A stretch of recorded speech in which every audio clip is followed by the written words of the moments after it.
Okay, welcome everybody to a short session, just about 10 or 15 minutes or so.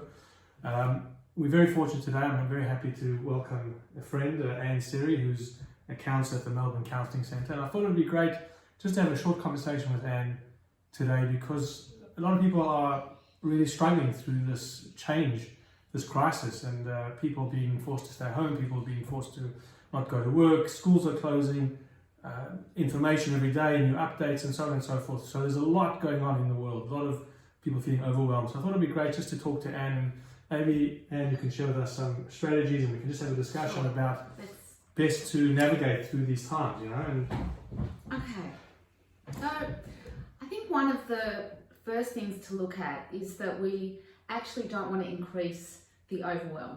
Yeah, exactly. Okay, so what tends to happen is people talk and they converse about all the uncertainty and everything that's going on that's causing a lot of stress. Yeah. And that actually amplifies the uncertainty. Right. So what we want to do is actually bring down the overwhelm, which I think means, you know, going smaller instead of going bigger. Yeah. Basically, you want to be able to regroup yourself, ground yourself in the moment.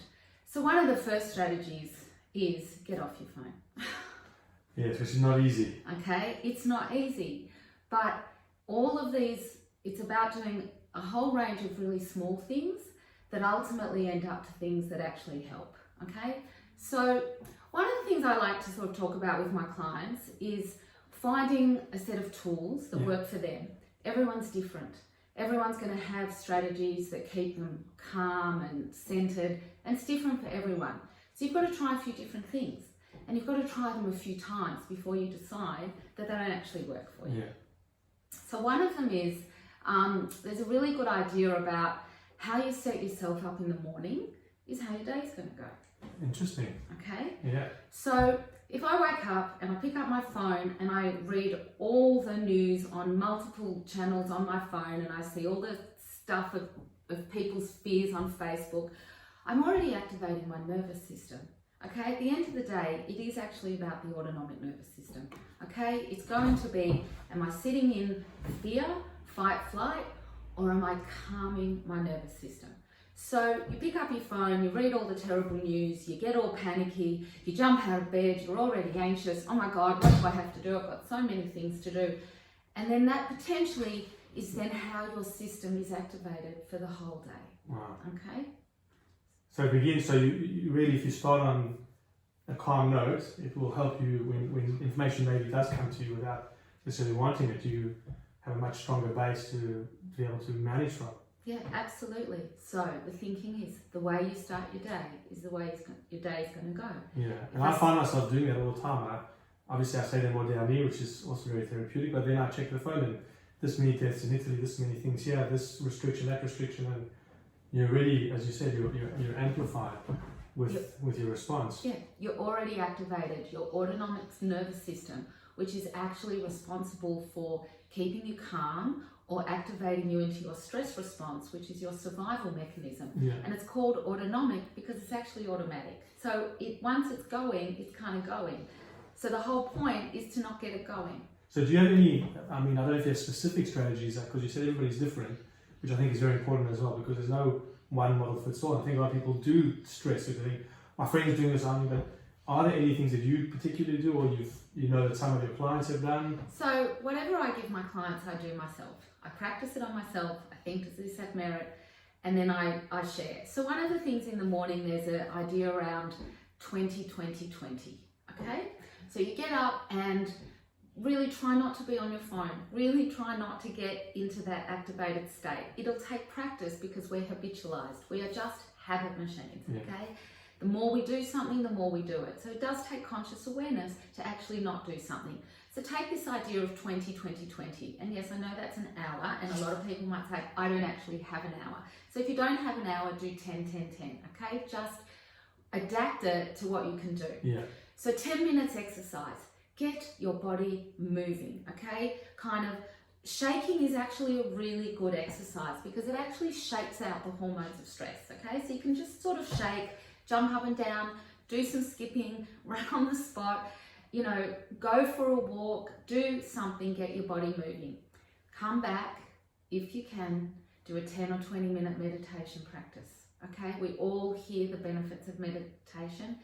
It works. That's why everybody tells you to do it. Okay, it calms your mind. There's plenty of apps out there that people can download. One is the Insight Timer app that has like 35,000 free meditations, and the other one is the Calm app. And so find a meditation that resonates with you, that you like, that you can stick with for 10 minutes.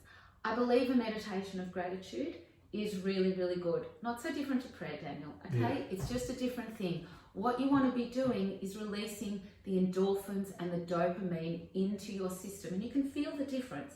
You can feel when your body is in a stress state. You can feel when your body's relaxed, okay? So 20 minutes of exercise, 20 minutes of a meditation to calm the day, and then 10 or 20 minutes actually thinking about your day. What do I have to do? Write a list if it helps. Get everything out of your head. Write a list. And then for the last 5 minutes or so, imagine your day. Imagine yourself calmly waking your kids up, because you're a role model for your kids. Okay, so this is really important. How I am during this crisis is what my kids are learning how to be during a crisis. So if I'm activated all the time and I'm running around highly anxious and not managing my difficult emotions, that's actually what I'm teaching my kids. I think that's so important, because we forget that they're watching us very, very closely. They're not just watching us, they are taking it all in. Their entire bodies, every sense is taking it all in. So if I'm highly anxious and I'm highly stressed, you can absolutely be sure that your kids are picking that up. They're going to be more highly stressed, and it's going to come out in different ways for them. Yeah. They might be more hyperactive, they might be more clingy to you, they might be throwing more tantrums, and they may not have the words to explain what is going on.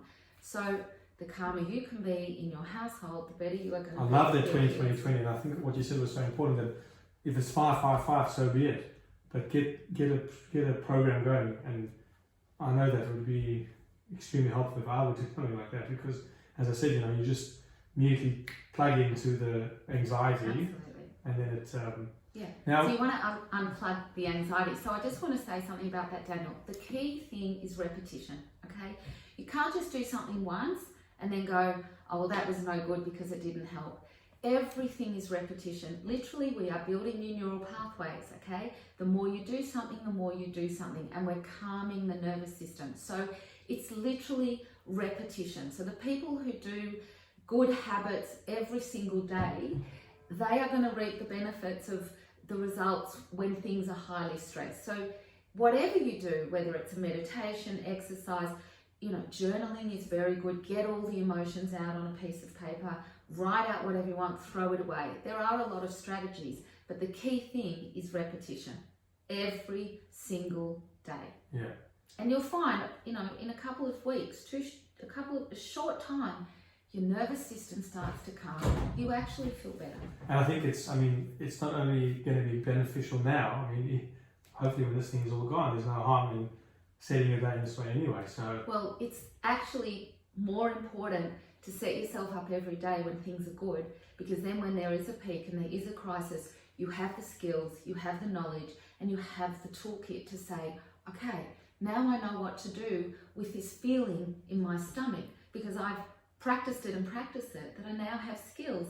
It makes it much more difficult coming off the back where you just go through life kind of unaware of your feelings, unaware of what's actually happening in your body, and then all we do is suppress it, okay? Everybody, not everybody, a lot of people just suppress their emotions of sadness, fear, anger, anxiety. So when they actually feel those emotions, they kind of panic because they are so unfamiliar with their emotions, they don't know what to do. You don't actually want to repress your emotions. You want to let them out. It's okay to cry. It's okay to be angry in a safe, healthy way. It's okay to feel your feelings, and your feelings won't annihilate you. Okay, so that's another thing to really be aware of. That's important. But what if somebody's really just feeling totally overwhelmed? Would you recommend they just call a professional, or if somebody's just not managing at this point? definitely, if you're not managing, you call a professional and you commit yourself to not just, sometimes a single session is really good, but you commit yourself to a few sessions where you can learn some skills. So my belief through the sort of last 5 or 6 years of really diving into this, running my own practice, seeing a lot of clients, is talking helps to a certain point, but the talking also has to be backed up with building some skills, okay? Because you can't always go and see someone to talk, and also you don't want to keep talking about the same things over and over, because the talking about fearful things actually activates your stress response, and then you feel the same negative feelings, they get re-embedded in your nervous system, and you're back to square one. Okay, so talking is good, but actually learning some skills, whether it might be journaling, how to quiet your mind, getting comfortable with your intense and difficult emotions, such as the overwhelm. So if you can't actually go and see somebody and you are in the midst of a panic attack, it will settle down. Understand that's your stress response that has been triggered. It normally can take about 20 minutes for your nervous system to go from sympathetic nervous system, which is the activation of your stress response, kind of back to calm. A couple of really good things is go outside in nature. Take your shoes off and just ground yourself. Just sit there quietly, listening to nothing, the sounds, and just find a phrase that works for you. So something that's really good to say is, I choose to know that I am safe. And you just repeat, and you repeat, and you repeat, until you start to feel your nervous system come down. Fantastic. Now, one final question, and I'm hoping that we can have you back every now and again as we work our way through this crisis. Yeah, that would be good. And, we'll see what the latest developments are and maybe new strategies. But just one other thing which I'd like to hear your thoughts on. A lot of parents are having their kids at home. Schools are closing, and I know a lot of parents are trying to make a structure, and I want to know, someone said to me, and it resonated with me, but I'd like to hear your thoughts, that it doesn't matter if the next few months is not exactly perfect. It's okay for the kids to not necessarily have 100% structure, not to have all the same learning that they had. It's a changed environment, and we need to adapt. I don't know what your thoughts on that are. Well, my thoughts are that we should all get rid of this word perfect. Okay, awesome. There's no such thing as perfect. So many of us feel that we're not good enough. I think it's about saying what I'm doing right now is good enough. And at the end of the day, you want to look back and say, did I provide a safe environment for my kids? Were my kids, did they feel safe? Did they feel protected? Did I give them the nurturing that they need at this time? And really, that's probably the only important thing at the end of the day. They can continue learning all the lessons. They've got all the time in the world to learn their lessons. Right. They've got all their time in the world to sort of catch up with whatever. It's not about what anyone else is doing. It's actually about creating a calm environment within your house. Beautiful. So, if you can't tidy up and the beds aren't made and the dishes aren't washed, and, it's more important that you actually spend 5 minutes with your child, sitting there, mirroring eye to eye, calming her or him or her, your child, and just saying, everything is going to be okay. That's actually so much more important than worrying about the mess. Let all that stuff go. That's our own anxiety about not being good enough, and just, be there. I think you just made a lot of fans out there. Okay. Because it's really important, and I think that's great advice. At the moment, your key focus is making your children feel safe and confident in you, that you have got control. And like you said, the dishes can be done later or tomorrow or so on. Another thing just before we finish is people tend to overcommit when they're anxious. Okay, anxiety creates a need to try and control. So you try and micromanage your environment, and then you just have this to-do list of so many things that in itself creates anxiety. Cut back. Really get it back to basics. Anything that you don't actually have to do, just don't do. Realize it can be done later, and create some space for a bit of calm in your mind, in your body, in your home environment.